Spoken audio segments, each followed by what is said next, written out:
بسم اللہ الرحمن الرحیم الحمد للہ وکفی وسلام علی عبادہ الذین اصطفی اما بعد۔ محترم ناظرین، آج کی ہماری مجلس کا سوال ہے کہ قربانی کا نصاب کیا ہے، یعنی قربانی کس شخص پر واجب ہے۔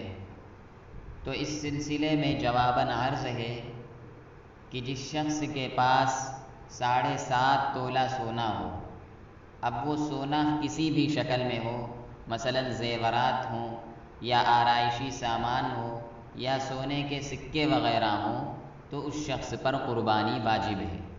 یا اسی طرح جس شخص کی ملکیت میں 52.5 تولہ چاندی ہو، چاندی وہ خواہ کسی بھی شکل میں ہو، مثلا پہننے کے زیورات یا آرائشی سامان، سکے وغیرہ ہوں، تو اس شخص پر بھی قربانی واجب ہے۔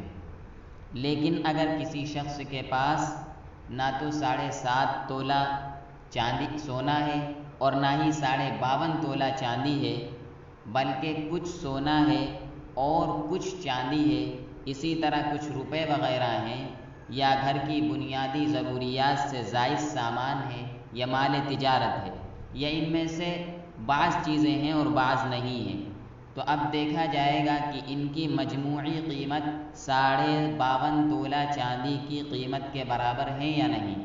اگر ان کی مجموعی قیمت 52.5 تولہ چاندی کی قیمت کے برابر ہے تو اس شخص پر بھی قربانی واجب ہے۔